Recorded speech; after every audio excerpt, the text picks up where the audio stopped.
तो नमस्कार। इस वक्त मैं मौजूद हूँ कुसाड़ा की ढाणी, जो पड़ती है खेतड़ी पंचायत समिति के नीचे और करमाड़ी के पास। मैं आपको एक घर दिखाने की कोशिश कर रहा हूँ। यहाँ दो पक्षों में आपस में लड़ाई होने के कारण ये लड़ाई कोई पैसे के लेन देन के बाबत में बताई जा रही है। तो आपको दिखा रहा हूँ मैं कि 30-31 तारीख की बात बताई जा रही है। तो कुछ लोग यहाँ आते हैं, कुछ का मतलब गाड़ी में भर के आते हैं और इस घर में आते हैं रात को 12 से 1 बजे। उसके बाद में वो यहाँ मारपीट करते हैं और मारपीट करने के बाद में एक दिव्यांग लड़की थी, उससे भी मारपीट होती है और मारपीट में दिव्यांग लड़की की मौत हो जाती है। मैं आपको पूरा लाइव दिखाने की कोशिश कर रहा हूँ। ये घर है और पूरा मामला जानने की कोशिश इस परिवार से करेंगे। क्या मामला है, क्या नहीं है। रानी संजय नगर, कुसाड़ा की ढाणी संजय नगर, संजय नगर। ये खेतड़ी पंचायत के नीचे आती है। हाँ, ये खेतड़ी पंचायत के नीचे। इस वारदात में महिलाओं पे हमलावरों ने किया चाकू से हमला और आपको वीडियो के माध्यम से दिखा रहा हूँ। दोनों हाथों में काफ़ी गहरे जख्म है, चाकू से किया गया हमला है। इस परिवार पे जो हमला हुआ है उसमें एक युवती थी जो दिव्यांग थी, उसकी भी मौत हो जाती है। राम राम जी। राम राम। के मामलो साहब? मामला तो यही जो साहब कोई मामला उनसे तुम्हारा उसको को नहीं कि 4-5 दिन पहले कोई दुकान पर छोरा से बोला चाली हुई ये उनके दी वो उनके दी है वो आकर शाम की बोले गोली काट दिया मैं थार माँ के वो शाम की तायो को ना 5 दिन बाद में आयो घर अंदर आए थे 12:30 बजे 12:30 बजे 8-10 आदमी के साथ में आयो और वो लाठी चक्कों से काटी को और भाग गया उड़ा से वे। तो यो मामलो पीसा हो कोई मांगो हो की हो? दुकान का रुपया था तो दुकान के पैसे के लिए तो मैंने उसको बोला ही नहीं। फिर वो बोला मेरे को बाहर गया तो उसने मेरे को एकदम से मैं ढीले हाथ पैर खड़ा था तो धक्का मारा उसने। तो मैं बोला भाई बात क्या है, धक्का क्यों मार रहा है? तो बस इतने में हमारी दोनों की हाथापाई हो गई। फिर वो बोल रहा है कि मैं अभी आ रहा हूँ तेरे को, बोला गोली से उड़ा के जाऊँगा। बोलो तो बंदूक। हाथापाई कद हुई तारी?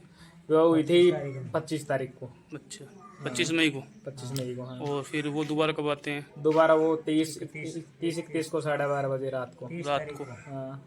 तो ये आपका हाथ काफी चोट आ रही है? फ्रैक्चर हुआ है। अच्छा, फ्रैक्चर हुआ। तो किन किन लोगों से मारपीट हुई? मेरी सिस्टर से हुई और मेरी मम्मी से और मैं था, एक छोटी बच्ची थी। खत्म हो गई, वो तो खत्म हो गई। सिस्टर खत्म हो गई। तो अभी कोई FIR वगैरह दर्ज करवाई थी? हाँ जी, FIR तो करवा रखी है। पुलिस प्रशासन की मांग था? पुलिस प्रशासन से ये मांग है कि दोषियों को सजा मिलनी चाहिए कड़ी से कड़ी, और मतलब उनमें से कुछ अपराधी पकड़े नहीं गए हैं, कुछ ही पकड़े गए हैं आधे। तो जिन्होंने ये मतलब एक वारदात को अंजाम दिया आपके गांव के हैं, दूर के हैं? वो डाणियों के हैं, अलग अलग डाणियों के हैं। अच्छा। तो ये जो आप बता रहे हो कि एक दिव्यांग लड़की थी, उसकी मौत हो गई, उसकी उम्र क्या थी? उनकी उम्र 30-32 साल थी, 30-31 तो साल। वो बीच में आ गई थी बच्ची? नहीं वो सो रही थी, उनको बोली थी थोड़ी, बोली वगैरह नहीं आती दिमाग से, तो सुत्ते को सिर में मारे सभी को, सुत्ते को रात को सोते हुए मारा? हाँ पूरा परिवार ने मारेगा साहब वो रात ने। और मुंह ने पकड़े भी एक ने छात पे सो रहे ऊपर। अच्छा। आखिर ने पकड़ो ना जना वो 4-5 3-4 एक तो बैठक में बढ़िया 3-4 एक उठ लाग रहा था। अरे एक जनों ने पकड़े जना वो घेर भी लियो मुंह ने, लेकिन वो मेरे को आगे 2-3 और खड़ा था, वो घीस लेगा उठा तक मुंह ने छोड़ दिया। मैं इनको संभालने लग गया। हमने संभाला जना इन लेकर मैं खेतड़ी गयो। खेतड़ी जाकर हॉस्पिटल में उन्होंने रेफर कर दिया। ये उदय सिंह साथ में गया था, पिकअप में घेर के ले गए। फिर वह ने बोला झुंझुनू रेफर या गाड़ी तो झुंझुनू जाएगी और जयपुर रेफर कर दिया इनको। माम ने पुलिस प्रशासन को भी फ़ोन किया, जब पुलिस प्रशासन आया नहीं है और फिर मैं जयपुर लेके चले गए, इनको एडमिट कराया वहाँ है। और उपचार के लिए वह एक लड़की थी, उसका ऑपरेशन हुआ और वो ख़त्म हो गई ऑपरेशन के बाद में। तो पुलिस प्रशासन पहुंचा नहीं क्या समय पर? वहाँ पे नहीं, उस समय पे नहीं पहुँचा वो। कि पुलिस प्रशासन यहाँ घर पे भी आया क्या? हाँ घर पे भी आया है। फिर बाद में तो दिन गया, उसकी डेथ होने के बाद में तो बहुत चक्कर काटे, वहाँ भी पहुँच गए, चोमू भी, सभी जगह पहुँच गए वो। मतलब बच्ची की डेथ हो गई? हाँ प्रशासन ने यह कबूल चावा था जी। ऐसे आने कड़ी से कड़ी सजा मिलनी चाहिए। आज मैं चाहते उतर के दूसरा साथी वो तड़का संभाल नहीं करेंगे तो पूरे घर सुत्ते ना आदमी मार दिए हैं जी। तो आम आदमी सुरक्षित कैसे हुए? बताओ। तो 12 बजे रात में आ रहे हम लोग कर रहे हैं अनकी आपस में लड़ाई यहीं से यहीं झगड़ो आपस पर सड़ता पर घर घर मारने के था। तो अमलवार कितना का साहब ये? हमारा 8-7 सही 7-8 बताऊँ है। हाँ, सात 7-8 हथियारों आया वाले सो। हथियारों से तो अपना पूरा घर कौन कौन? घर में ये था और इसकी मम्मी थी और वो इसकी बहन थी, एक दो थी, एक मैं था। मैं तो ऊपर सो रहा था, मेरे को तो बाहर तो बस सुनी ना, तब मैं भाग के आया, ना वो भाग छूटे। फिर तो यार हथियारन देख कर तो आदमी हम ते भी के कर सकते। हाँ हथियारा मायने इतना आदमी मैं कर भी कैसे करूँ। एक की लाठी पड़ी है टूटी पड़ी है हाँ टूटी पड़ी है और टुकड़ा टुकड़ा हो रहा है लाठी है पोल वाली लाठी है। भाई दिन प्रतिदिन आई घटना बहुत ज्यादा हो रही है। प्रशासन से रिक्वेस्ट यह रहेगी कि आया का जो मामला ही वहाँ पर रोक लगाई जा, जो आया की गतिविधियां जो लिप्त लोग हैं वहाँ पर कड़ी से कड़ी कार्रवाई करी जा। आ परिवार वाला की यह मांग है क्योंकि एक कांड के अंदर एक दिव्यांग बच्ची ही की मौत भी होगी बताओ है। और रेफर कर करो जी, जयपुर रेफर करोगे? जयपुर रेफर दौरान होगी खत्म? हाँ हॉस्पिटल में बराड़ा हॉस्पिटल में खत्म हो गई। भाई एक परिवार का बता रहे हैं कि बच्ची ने प्राथमिक उपचार खातर पहले तो ये लेगा खेतड़ी से रेफर कर दियो जयपुर ले जाने के बाद में बराला हॉस्पिटल में ये एडमिट करवाई है। एडमिट करवाने के बाद में कुछ समय बाद में बच्ची एक्सपायर हो जाए। अब ये मतलब वारदात में भी बेकसूर बच्ची को किए हो और इस भाई को किए है कि इस भाई का भी हाथ तोड़ कर दर्जा को। और मैं तन चोट दिखाऊं भाई की, ये हाथ का चोट देख सको, यो भी फ्रैक्चर बताया जा रहा है। रानी संजय नगर। कुसाड़ा की रानी संजय नगर ये खेतड़ी पंचायत के नीचे आती है। हाँ ये खेतड़ी पंचायत के नीचे। भैया मैं तो रात के समय में सुती थी तो रात को मैंने ऐसा सुना दुडिंग दुडिंग दुडिंग दुडिंग।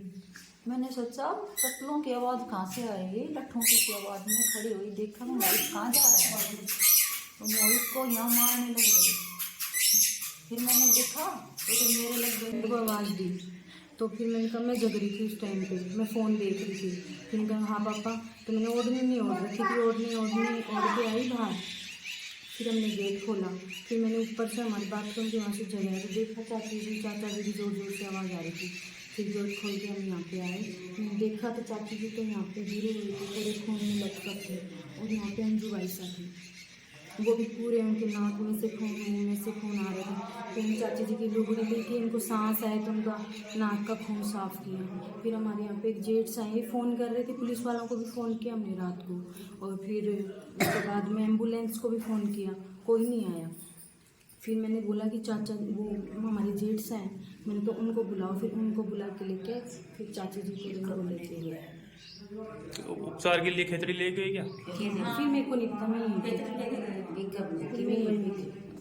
नमस्कार भाई साहब। नमस्कार। क्या मामला है पूरा बताओ जाने पर खुलकर। ये 23 तारीख का मामला है। नाइट में समथिंग 12 साढ़े 12 बजे डंडे और सरिये लेके जो अपराधी लोग हैं वो घर पे आए, सोए हुए के ऊपर हमला किया। एक बच्चा था, एक बच्ची और उनकी मदर माता जी थी। तीनों सो रहे थे और सोए हुए हमला किया इन लोगों ने। ये कायराना हमला है और बच्चे की इस पूरे घटनाक्रम में डेथ हो गई है। ये बच्चा है, इसके हाथ में फ्रैक्चर है और इनकी माता जी है, उनके दोनों हाथों में फ्रैक्चर है। दोनों हाथों में जगह जगह कई जगह फ्रैक्चर आए हैं और ये बहुत ही, मैं तो मेरे शब्दों में इसकी कड़ी निंदा करता हूँ। ये कायराना पूरा हमला है।